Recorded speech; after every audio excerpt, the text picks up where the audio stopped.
Sicela uvule sithethe nawe emva koko uzosithandazela okay. Sicela uvuleke ndlela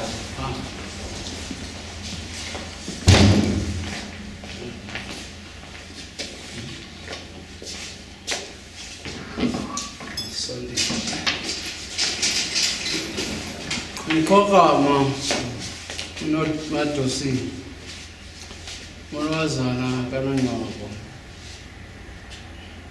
singamagebe abantu bomzi wakho alapha kamagebe ulapha umyeni wakho bhuti alapha abantakwethu umzi wakuthi wonke ulapha ukhulele ekhaya sakusakweni wahlukana umphefumulo nenyama owenu sakuthatha sakuziza kwagwiliza sicengana nalo moya ngalomzuzu okokuba ube kufutshane kulo mzimba wakho ukuze ungashiyeki apho kwagwiliza uhambe nathi ngqorhama siya kowenu ngalomzuzu unqabashi amadosini awekho apha akulinde ekhaya bakulinde ekhaya odadewenu nodosini umzi wonke kaMayile ukulindile phaya kowenu apho sawuqala khona sihamba nomzimba wakho sifike pha kowenu bakwamkele sawuthetha nawe ngelo xesha enye into ecela kubekho indoda evelayo wena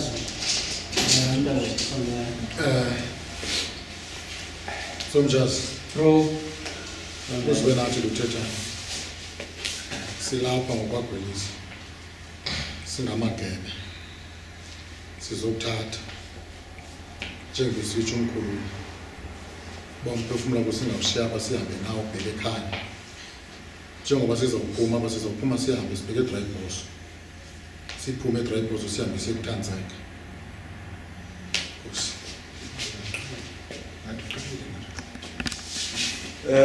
Somjazi uNkombisi lo silapha kwagwelisa sizothatha wena sihambe nawe siyotsho kuyo lapho kuhlukene khona umphefumulo wakho nenyama sifika nakwenu sithethe ngohlobo sithetha ngalo sigoduke siyemzini akho emageleni kuThanzeka apho uzawuhlala khona lonke ixesha lobomi bakho. Enkosi sisi wami.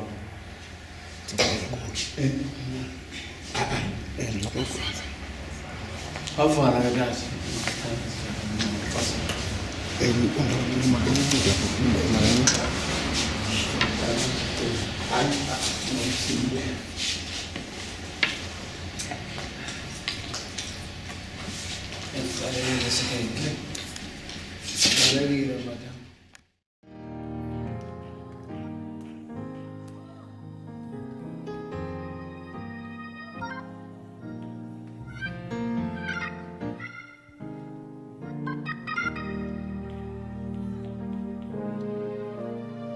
Nzulu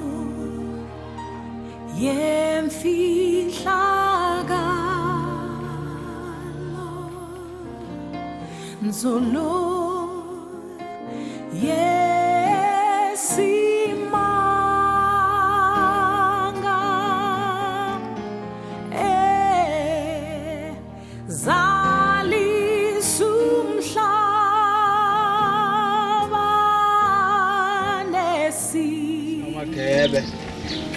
sifikile kowenu sifikile kwaDosini sifikile kwaMayile kwanaye sifikile mtshana wamakho njengoba sifikile siyedlula sizothi vu apha ekhaya. Sizawungena nawe endlini ulandlu kaMamaga ke ngalomzuzu. Apho uphumela khona uphefumulo wakho wahlukana nenyama. Ngala ntsasa yange 16. Silapha ke azokwamkela amanqabashi. Sizawungena endlini ke ngoku. Masi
Mama sibulise ifamily yonke nezihlobo zonke zalapha ekhaya nabantu bokuhlala siyabulisa egameni lenkosi uYesu amen sakwenza ke lenkonzo ukwamkela lo mzimba cela sihlabelele pha ku number 11 bulelani kuYehova ivesi yokuqala nevesi yokugqibela sibese siyamcela utata asikhokhele umthandazo egameni lenkosi uYesu bulelane kuYehova uba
Bawo onamandla wonke egameni likaYesu uMnazaretha Thixo wethu ongunaphakade Thixo wethu osizinto zonke, silapha Nkosi, sisuka kwikhaya ke lakwaDosile. Thixo wethu namandla, ngoku sikweli khaya laseMageleni. Sihamba ke nalo mzimba kamama wethu, Thixo wethu onamandla. Sisondela kuwe ke Nkosi ngenhliziyo yethu iphela, nangengqondo iphela, nangomzimba uphela. Sikumema Thixo wethu ukuba ube lapha kunye nathi, njengoko sisazi ukuba uhlala unathi imihla yonke, uNkulunkulu onamandla. Silapha ke ngenxa yale ntombi yalo mama agcweleyo wasemaGibeni, uNkulunkulu onamandla. Siyakuncenga ke mzali wethu okokuba Thixo wethu phakathi kwesi sihlwele sonke biza wena Thixo onamandla unqande yonke imimoya engendawo kaSathane ingabikho phakathi kwethu, egameni lenkosi Yesu uMnazaretha. Sincede ke Thixo onamandla, siyazi into okokuba inyembezi nangale mini Thixo onamandla elusatheni lelikhaya nezihlobo zisabonjwe ngenkophe. Sicela ke Thixo wethu okokuba uNkulunkulu omhle izekhe zime ke inyembezi Thixo onamandla, uthethe nenhliziyo yolusapho lonke Thixo onamandla onke, ukuze ixole ithozame Thixo onamandla ngexesha lonke uqhutywa lenkonzo ewe yomama welikhaya. Thixo wethu ongaphakathi uhlale njengoThixo, ongame njengoThixo, egameni elihle lenkosi Yesu uMnazaretha. Siyabonga ke Nkosi, xa siphuma siyazi into okokuba uzaba ukhona nasententeni ke Nkosi. Sicela kwaphaya Nkosi xa kuqhutywa le nkonzo ube khona njengosomandla, ongame Thixo wethu, egameni kaJesu waseNazaretha. Amen. Bawethu osezulwini ma mathembo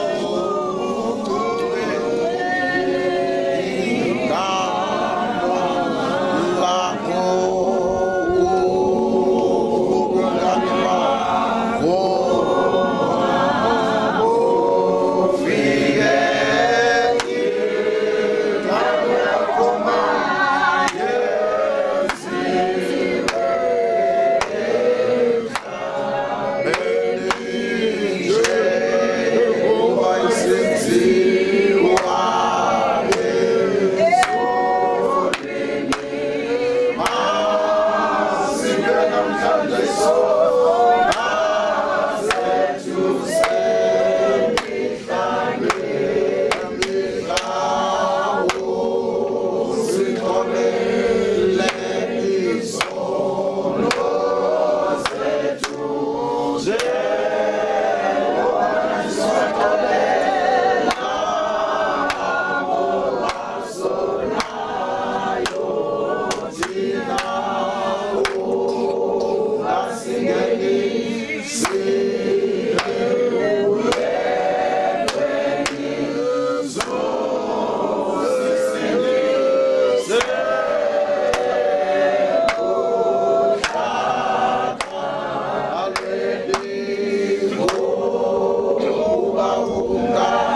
ngithathe lithuba senibulisileke kotata nefamily yonke nezihlobo zonke zalapha ekhaya egameni lenkosi uYesu. Amen. Sesikhona alibonke igama lenkosi uYesu. Khona amazwi xa samkela lomzimba kamama apha ekhaya avuka enhlizweni yami alibonke igama lenkosi. Athethwa nguYesu phambi koba ahambe ashiye ihlwele ashiye nabafundi bakhe. Kodwa kwaba namazwi awathethayo pha John chapter 14 athi inhliziyo yenu mayingakhathazeki, kholwani kum nikholwe nakubaba alibonke igama lenkosi. Abe nendawo ethi endlwini kabawo zininzi indawo zokuhlala. Abe sebuya athi ndiyahamba ndiyanilungiselela indawo ndizobuya ubuya kwami ndizonithatha alibonke igama lenkosi. Kodwa ke indaba kangathi uba xa ezosithatha uzasithatha ngoluphi uhlobo, kodwa into ayithethileyo uthe ndizawubuya ndizonithatha ukuze apho ndikhoyo mna nani nibe khona alibonke igama lenkosi. Ngalo mazwi ke mzwasekhaya sizothi tuthweni kuni njengoba nibona nanku umzimba kamama ungena ekhaya alibonke igama lenkosi. Loo nto sisiqinisekiso soba umama nyani udlule, umama akasekho alibonke igama lenkosi. Eli lixesha lokuncama, eli lixesha lokwamkela alibonke igama lenkosi, ngoba iyeza lokufa kuba wamkele into engeke uyitshintshe nento engeke uyiguqule ukuze kunyangeke wena funeka uyamkele ngalendlela yiyo alibonke igama lenkosi. Now yamkeleni ke family, yamkeleni izihlobo, yamkelani bantwana uba umama akasekho alibonke igama lenkosi. Now loo nto masiyamkele uba udlule emhlabeni futhi udlule alibonke igama lenkosi. uThixo besinikile ixesha loba siphile naye abe khona phakathi kwethu, kodwa kufike ixesha ngokuloba adlule. Amen. Ngoba sonke sizawudlula. iBhayibhile litshilo lathi siza kufa ngokufa alibonke igama lenkosi. Kodwa alathi uba uzodlula nini, uzodlula uphi, uzodlula yintoni, kodwa sizodlula sonke alibonke igama lenkosi. No, ngalo mazwi ke hlobo nefamily yonke ngokubanzi asiyamkele uba umama sele dlule. Inhliziyo yenu mayingakhathazeki, kholwani kubawo nikholwe nakuThixo. Uyena okwaziyo ukubopha inhliziyo alibonke igama lenkosi. Yena yethu uThixo uyena owazi undonakele, yena yethu uThixo uyena oyaziyo ukulimala nokophuka kwenhliziyo zethu alibonke igama lenkosi. Sali iBhayibhile kholwani kuye nikholwe nakubawo alibonke igama lenkosi. Sithetha lo mazwi ifamily yasekhaya uba yamkelani isimo ngalendlela siyiyo alibonke igama lenkosi. Noba umama sizoyombeka simbeke siyamkele uba udlule futhi akasekho emhlabeni. Inkosi mayinisikelele, inkosi iphinde inisikelele ngegama lenkosi uYesu Kristu waseNazaretha. Amen.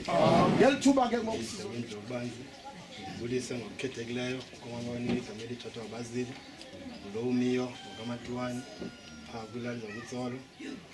Enyanisweni tata akho nto engakwenza ithetha ekufikeni kwakhe umuchwari sihle ngalendlela evele kuyiyo khakubekho iziphithi esazibona nalapha endleleni uThixo wasibhala inceba sathi azofika apho kungekho iziphithi. Umzi wakho luthendulisa amazwi ombulelo kakhulu ekhaya ngokuthi gqolo ukwenza umselo wokusuka namhlanje enkosi. Sinikele ke kodata bekhaya egameni lenkosi uYesu.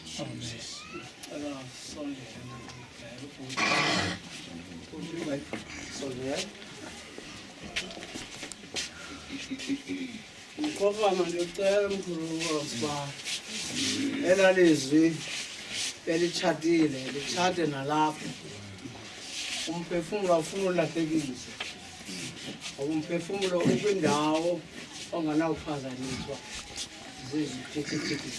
Makavulwe sithethe naye manqabayo masele batheni.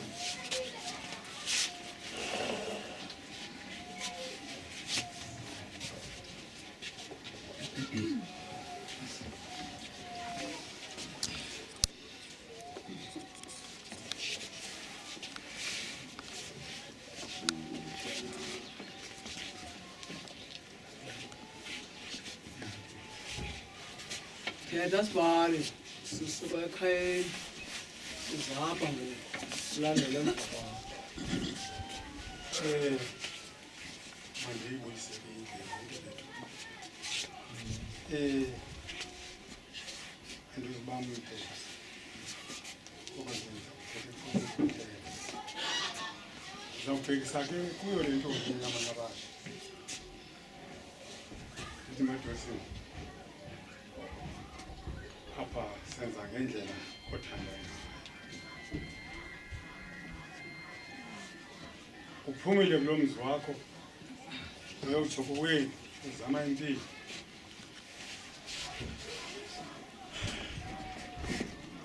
Kunjalo nje wathanda ke uba nobomi bakho mabuphumele kowenu.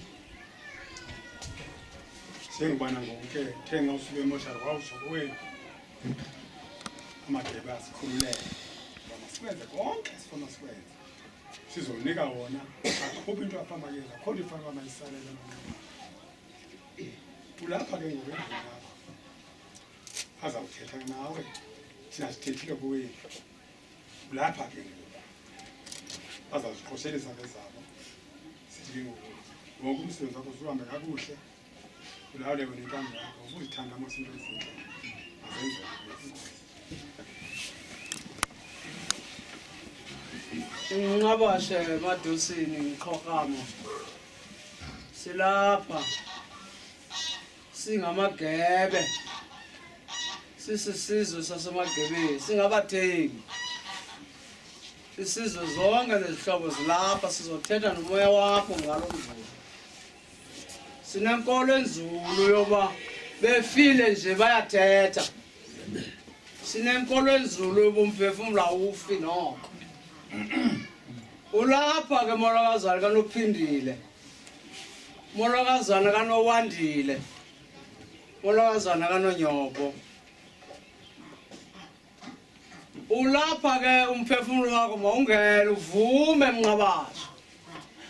Okoba sikwamkele endlini yakho. Emzini wakho. Okokuba ufikile ke ngoku ekhayeni.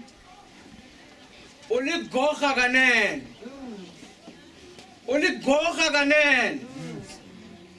Besiqinile ngawe. Njengoba siqinile ngawe akho umuntu ungawazi umsebenzi wakho apha. Ukhona ke ngoku ngalo mzuzu ungene nje ungene endlini. Sithi siyakwamkela singamagebe.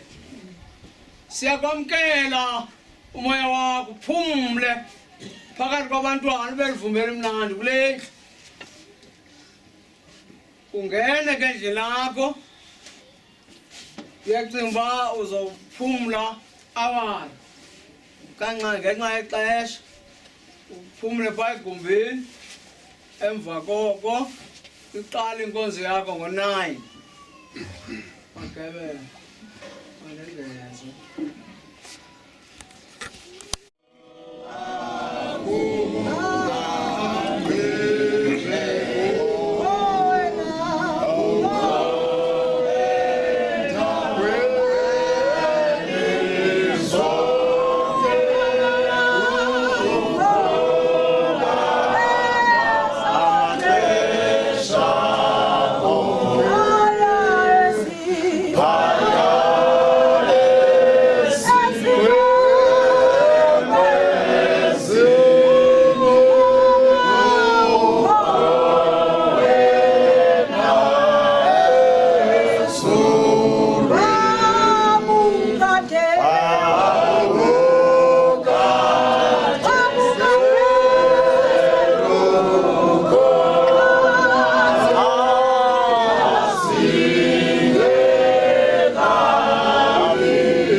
Bawunamandla onke Thixo wethu nasekuseni Thixo wethu sesiphinde sadibana nawe Thixo wethu.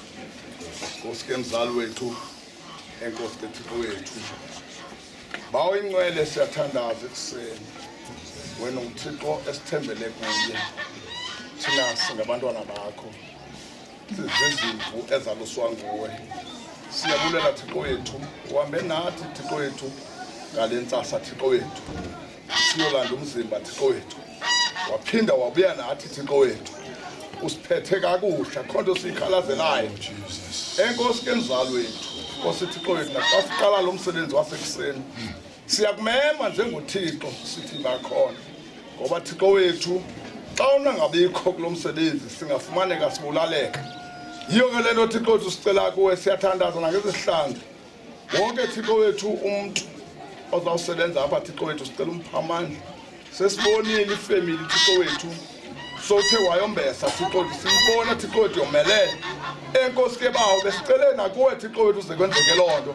Siyabulela ke sikuthembile mzali wethu, naxa siqalayo qala nathi Thixo wethu ube nguThixo, uhambe nathi usiqale ekuqaleni uyosiqhina ekugqibeleni.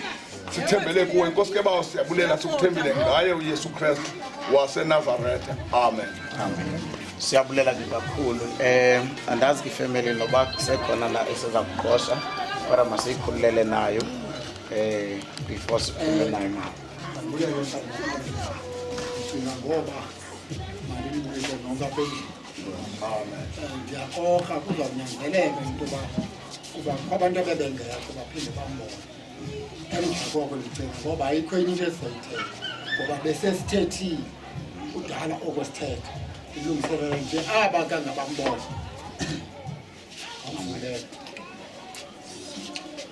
Singahlabelela Bakhetha bengeniswa ekhaya wathi yebo wasila umbinala bebutose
lapaya lapaya lapaya asinya sefika lapaya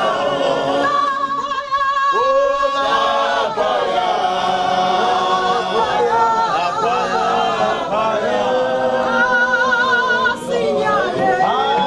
asinya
sangananti kusemhlabeni sekuhleni ukuba asingephumi nanto kanjalo nguyehova ubenika uyehova ohluthileyo igama likayehova malidunyiswe nakukuvuka komzimba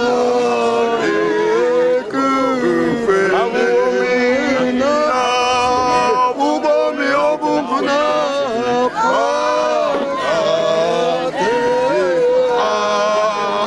yazi ukuba umkhululi wamuhle nosuka ekupheleni ame phezu komhlaba xa sikwena emva kwenhlonzi yami sekubhujiswe umzimba lo dothi noko enyameni yami ndimbone uThixo endiya kumbona amehlo wami ayamkhangela ingenguye umbi nako kuvuka na umkhululi wamuhle nokuba wasuka ekupheleni komhlaba ame phezu kwenhlonzi Jesikwenze kubhujisa umzimba lo dothi noko enyameni yami ndimbona uThixo endiya kumbona amehlo ama yamkhangela ingenguye umbi na